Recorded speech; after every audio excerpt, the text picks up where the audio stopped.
जय हिंद everybody, welcome back to our new video lecture on geography series, जिसमें हमने पहले लेक्चर में कुछ important as well as basic चीज़ें डिस्कस की थी। फॉर एग्जांपल हमने देखा शेप ऑफ द अर्थ, क्यों हम अर्थ के शेप को जियोइड कहते हैं, कैसे नाम ऑब्लिक स्फीयरॉइड पड़ा, क्या डायमीटर है अर्थ का, क्यों अर्थ इक्वेटोरियल रीजन से ही बल्ज करता है, क्यों पोलर एरिया जो है वो फ्लैट है including north pole and south pole, क्यों? तो सभी हमने देखा, रीजंस के साथ देखा हमने। और फिर आखिरी में हमने इंपॉर्टेंट टर्मिनोलॉजीज स्टार्ट की थी, जिसमें हमने island, continent and ocean cover किया था। आइलैंड में हमने आर्किपेलागोस क्या होते वो भी देखा था। तो आज हम वहीं से हमारा लेक्चर कंटिन्यू करने वाले हैं। तो कुछ इस प्रकार से रोड मैप रहेगा इस लेक्चर का। पहले हम बची कुछ इंपॉर्टेंट टर्मिनोलॉजी जो हमारी बचती है जो वो हम कंप्लीट करेंगे। उसके बाद हम लैटिट्यूड पे कूदेंगे एंड वो खत्म करने के बाद लॉन्गिट्यूड। हालांकि मैं ये सोच रहा हूँ कि आज का लेक्चर सिर्फ लैटिट्यूड तक रखेंगे, ताकि चीज़ें आपके लिए इजी हो डाइजेस्ट करने में एंड समझने के लिए आपको इजी रहे। तो क्या है लैटिट्यूड लॉन्गिट्यूड, अभी एक लाइन में समझाऊँ तो कुछ यूं होगा। लैटिट्यूड मतलब ये कुछ लेटे हुए चहल भाई की तरह, उसे हम लैटिट्यूड कहते हैं। एंड लॉन्गिट्यूड वो है जो खड़े चहल भाई जैसे, उसे हम लॉन्गिट्यूड कहेंगे। चिंता मत करो, ऐसे नहीं समझाऊंगा, अगले लेक्चर में हम समझेंगे बहुत इजी वे से। तो चलिए बिना टाइम वेस्ट किए हुए आगे लेक्चर में हम बढ़ते हैं। तो प्रीवियस लेक्चर में हमने देखा था आइलैंड क्या होते हैं, किसे हम आइलैंड कहते हैं, किसे हम आर्किपेलागोस कहते हैं। सेकंड हमने देखा था किसे हम ओशन कहते हैं, ओशन क्या होते हैं वो देखा था। थर्ड हमने देखा था कंटिनेंट्स क्या होते हैं। आई होप आप सभी को ये तीनों चीजें याद है। अगर नहीं याद है तो मैं हाईली रेकमेंड करता हूँ आप वापस से पहला लेक्चर देखो, चीजों को याद करो, मेमोराइज करो, खत्म करो, साइड में रखो चीजें। अब बिना अननेसेसरी चीजों को स्ट्रेच मत करो। तो चलिए बिना कोई टाइम गवाए अब हम यहाँ से अपना लेक्चर कंटिन्यू करते हैं। फोर्थ इंपॉर्टेंट टर्मिनोलॉजी है सी। सी क्या है? आपके घर में जो दीवार है उस पर ये मैप टंगा होगा। आई एम श्योर अगर आप यूपीएससी कर रहे हो तो ये मैप टंगा ही होगा आपके दीवारों पे। उस पर अगर आपने नोट किया होगा तो ओशंस तो आपको मिलेंगे ही देखने को, बट आपको सी भी देखने को मिलेगी। For example Arabian sea, Sargasso sea, Labrador sea, Okhotsk sea, East China sea, South China sea, Caribbean sea जहां से वेस्ट इंडीज की क्रिकेट टीम आती है। ये सब आपने देखा ही होगा। बट आपको कभी क्वेश्चन आया दिमाग में कि क्यों जब हम ओशंस नोट मैप में हम जब ओशंस नोट कर ही रहे थे तो सी की जरूरत क्या पड़ी, क्या रीजन था सी का, सी का होने का क्या रीजन था, ये टर्म इंट्रोड्यूस किया क्यों? कोई तो रीजन होगा। इसका एक ही रीजन है, हम रीजनल लेवल पर बात करना चाहते थे। रीजनल लेवल मतलब, अब फॉर एग्जाम्पल इसे एक एग्जाम्पल की मदद से हम समझते हैं। चुन्नू नाम का व्यक्ति बोल रहा है मैं इंडियन ओशन में हूँ।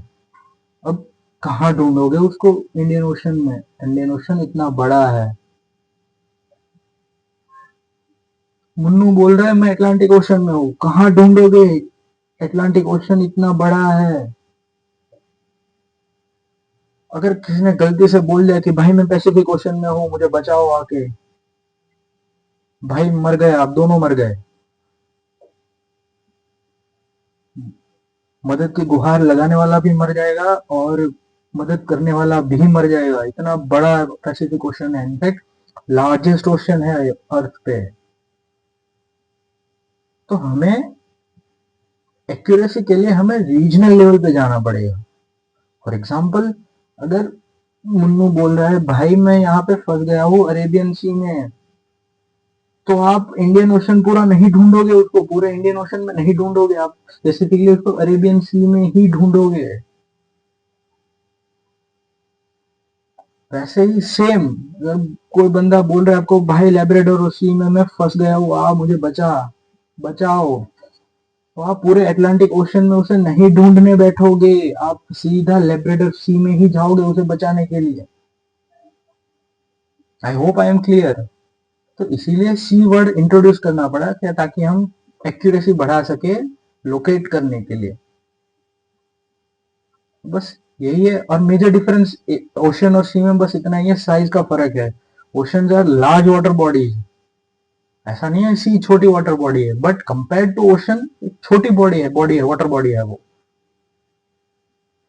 आई hope I am clear on this. फिर इसके बाद आता है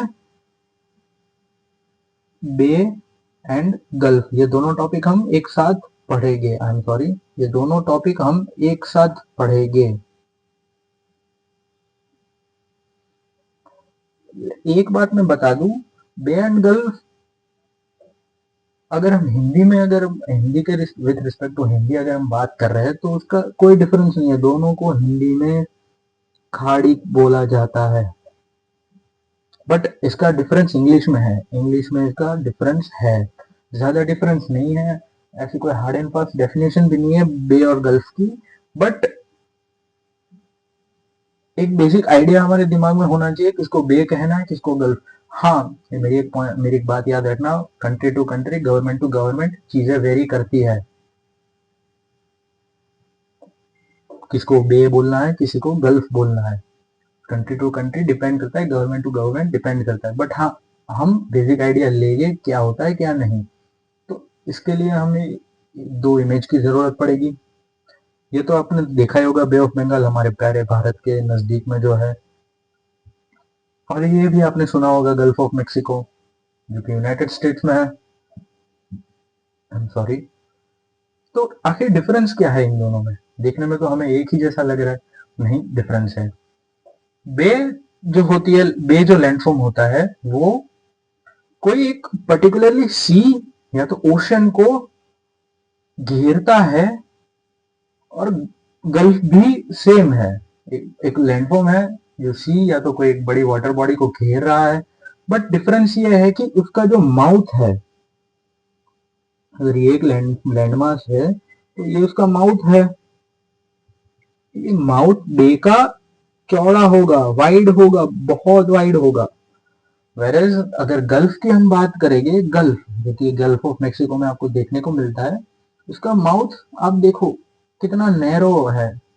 इतना भी नैरो नहीं है कि एक कदम से लांग लोगे, बट नैरो है एज कंपेयर टू बे। आप क्लियरली डिफरेंस देख सकते हो।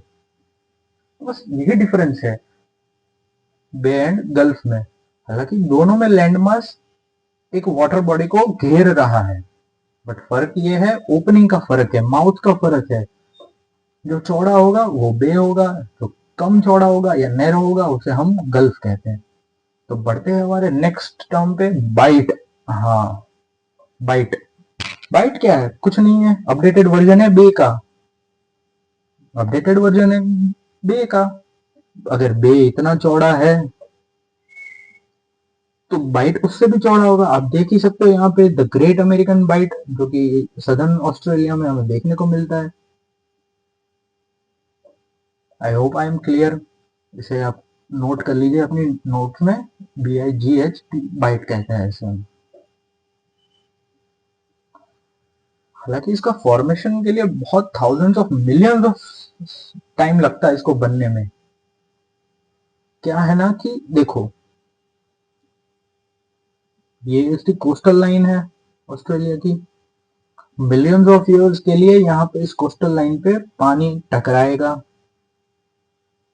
और अगर पानी टकरा रहा है किसी चीज से तो ऑब्वियसली वो करेगा इरोजन, पूरे कोस्टल लाइन का इरोजन करेगा वो। और millions of thousand of years अगर कंटिन्यूसली एक प्रोसेस चल रही है तो आई होप आप समझ पाओगे कि वो कितना इरोजन, कौन से किस स्केल पे वो इरोजन करेगा, इरोड करेगा वो लैंड को। तो आई hope I am clear on this point.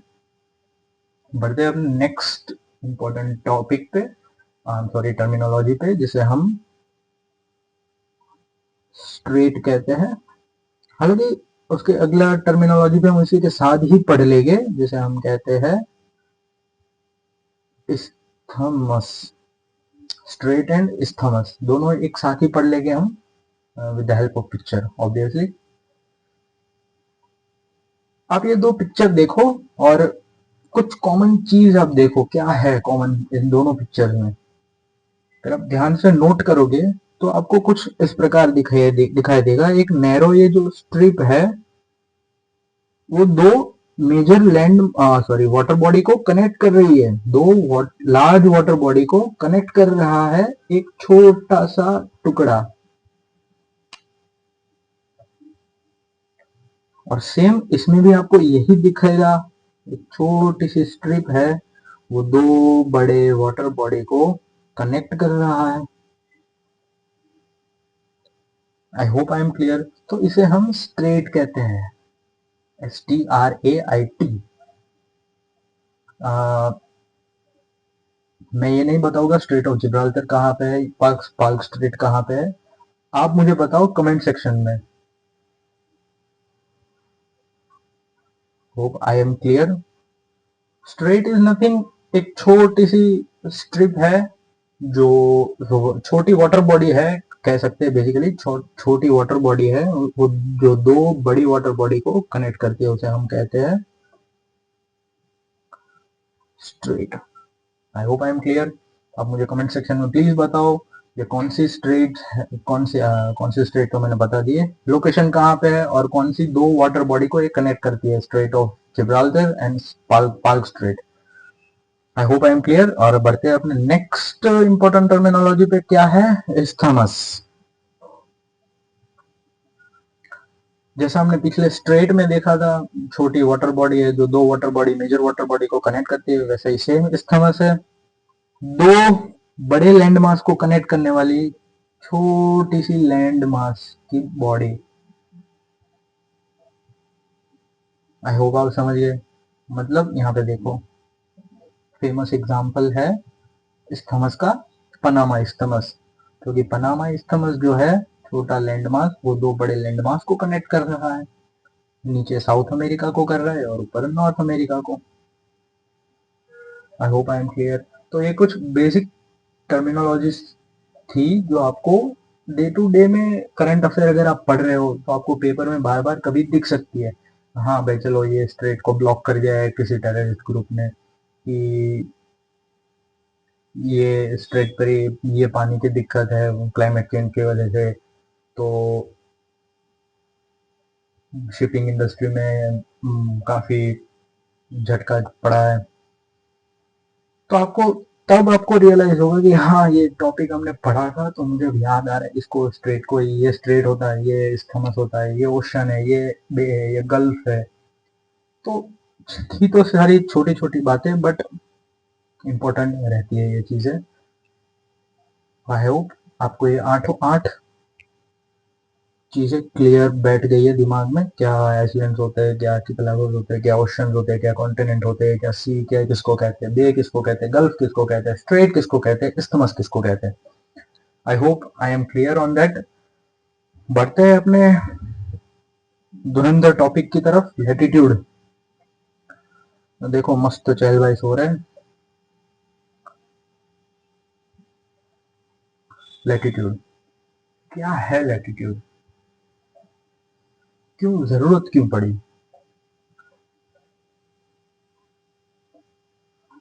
तो एक एग्जाम्पल की मदद से हम समझते हैं। ये वो मैप है, ये वो मैप है जो आपके घर पे टंगा हुआ है, और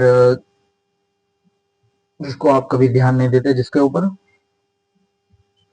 तो चुन्नू बोल रहा है मैं यहाँ हूं, तो मैंने पूछा कहाँ यहाँ, तो बोलता है मैं यहाँ हूं। मेरे पर यहाँ कहाँ? तो हमें तब समझ में आया कि हमें अगर किसी चीज को लोकेट करना है तो हमें उसके लिए चाहिए एक रेफरेंस पॉइंट। और रेफरेंस पॉइंट अगर लाना है हमें तो उसके लिए हमें हमें चाहिए दो टाइप की लाइंस, एक हॉरिजॉन्टल लाइन एंड एक वर्टिकल लाइन। तभी जाके हम रेफरेंस पॉइंट ढूंढ पाएंगे ना। तो बस वही रेफरेंस, वही जो दो लाइन है उसे हम, हॉरिजॉन्टल लाइन को हम लैटिट्यूड कहते हैं और वर्टिकल लाइन को लॉन्गिट्यूड कहते हैं। तो हमने चीजें पिन पॉइंट एक्यूरेसी के साथ लोकेट करने के लिए पूरे अर्थ में इमेजिनरी लाइंस ड्रॉ की है, जिसे हम लैटिट्यूड कहते हैं एंड लॉन्गिट्यूड कहते हैं। I hope I am clear to you guys. अब समझ में आया आपके? मैं जो मैप आपके दीवार पे टंग रहा है इतने सालों से, उस पे horizontal as well as vertical lines क्यों होती है। अगर मेरे पास ये दो लाइंस है, तो अगर मुझे चुन्नू बोल रहा है कि मैं यहाँ पे हूँ, तो मैं उसे लोकेट कर सकता हूँ। A B C D, A B C D dash, C dash B dash A dash. तो अब क्या मैं उसे लोकेट कर सकता हूँ कि अब मुझे चुन्नू बोल रहा है मैं यहाँ हूँ, तो मैं उसकी लोकेशन देख सकता हूँ, ए सी डैश, मिल गई लोकेशन मुझे। तो बस इसीलिए हमने अर्थ को बेसिकली ऐसे डिवाइड किया हुआ है इमेजिनरी लाइन की मदद से। यही है लॉन्गिट्यूड एंड लैटिट्यूड। चलो देखते हैं लैटिट्यूड है क्या वैसे। टेक्निकली अगर आप लैटिट्यूड की डेफिनेशन देखोगे तो सर खुजाने बैठ जाओगे। तो इसीलिए मैंने एक जुगाड़ू डेफिनेशन बनाई है। तो क्या है लैटिट्यूड? तो लैटिट्यूड एक एंगल है। तो कहाँ से एंगल है? एंगल के लिए भी एक रेफरेंस पॉइंट चाहिए होगा हमें एंगल लेने के लिए। तो कहाँ से लेते हैं हमें reference point? Centre of the earth. Latitude क्या है? एक एंगल है जिसका हम रेफरेंस लेते हैं सेंटर ऑफ द अर्थ से। बट कोई भी अगर एक एंगल मुझे बनाना है 0 डिग्री, तो मुझे कहाँ कहीं पे तो उठाना पड़ेगा ना, उसको कहाँ तो ले जाना पड़ेगा ना। तो बस लैटिट्यूड क्या है? एंगल है सेंटर ऑफ द अर्थ से, सेंटर ऑफ द अर्थ से है। बट कहाँ से कहाँ तक? तो इक्वेटर के नॉर्थ और इक्वेटर के साउथ तक। इक्वेटर से इक्वेटर के नॉर्थ तक एंड इक्वेटर से इक्वेटर के साउथ तक। I hope I am clear to you guys. I am extremely sorry, मुझे वीडियो लेक्चर पॉज करना पड़ा था बीच में, कुछ डिवाइस में कुछ टेक्निकल इश्यूज आ रहे हैं। हम लैटिट्यूड के बारे में डिस्कस कर रहे थे, अब वहीं से कंटिन्यू करेंगे। तो मैंने जैसे कि बताया, लैटिट्यूड एक एंगल है अर्थ के सेंटर से जो हम लेते हैं टू नॉर्थ, इक्वेटर के फ्रॉम इक्वेटर के नॉर्थ से लेके इक्वेटर के साउथ तक, in short north to south. जुगाड़ू डेफिनेशन है। आई होप आपको ये समझ में आ रहा है मैं जो पढ़ा रहा हूँ। टेक्निकल डेफिनेशन अगर आप पहली बार पढ़ रहे हो तो आपके लिए थोड़ा सा कठिन तो रहेगा। आप इस तरह से आप समझने की कोशिश कीजिए। हालांकि प्रॉपर डेफिनेशन नहीं है बट अंडरस्टैंडेबल है। तो ये जो 0 डिग्री वाली जो लाइन है जो सरफेस से जो पास होती है, उसे हम कहते हैं 0 डिग्री यानी और इक्वेटर। एंड जो 90 डिग्री वाली जो है, 90 डिग्री जो एंगल है उसे हम कहते हैं पोल। अगर नॉर्थ में है तो नॉर्थ पोल, अगर नीचे है तो south pole. Is that clear?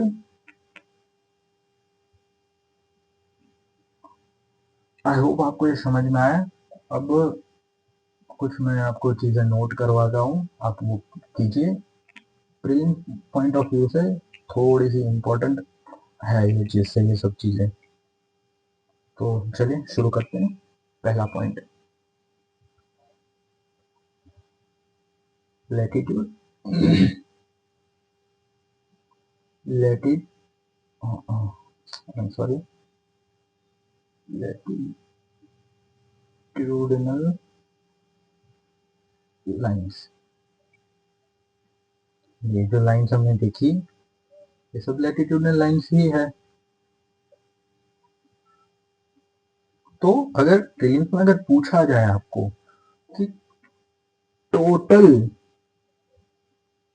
Latitudinal lines कितनी है, तो आप क्या लिखोगे? टोटल लैटिट्यूडनल लाइंस है 181। आपको मैं समझाऊंगा कैसे आती है 181।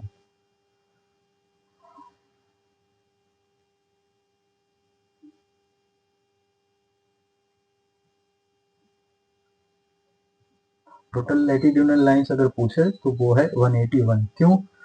तो 0 डिग्री है, इसके ऊपर हमें कितने देखने को मिलती है लैटिट्यूडनल लाइंस? अगर हम 1 2 3 4 5 6 डिग्री ऐसे एक एक डिग्री के गैप में हम अगर काउंट करें तो हमें देखने को मिलेगी 90। नॉर्थ में हमें 90 टोटल देखने को मिलेगी, एंड 90 नीचे 90 देखने को मिलेगी टोटल, यानी कि 90 north plus 90 south. But total कितनी हुई? 180 हो गई। बट हम ये कैसे बोल सकते हैं 0 डिग्री, सॉरी, जीरो 0 डिग्री हम कैसे बोल सकते हैं? वो भी तो एक एंगल है। तो +1 जो 0 डिग्री वाला है, तो टोटल 181 लैटिट्यूडनल लाइन हमें देखने को मिलती है। I hope I am clear. Second point, second point है टोटल लैटिट्यूडनल एंगल। अगर आपको कोई पूछे टोटल लैटिट्यूडनल,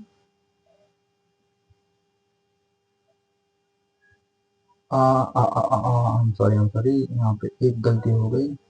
ये टोटल लैटिट्यूडनल एंगल्स है, ये टोटल लैटिट्यूडनल एंगल्स है। अगर आपको कोई लैटिट्यूडनल एंगल्स पूछे टोटल कितने हैं तो आप 181 बता दो।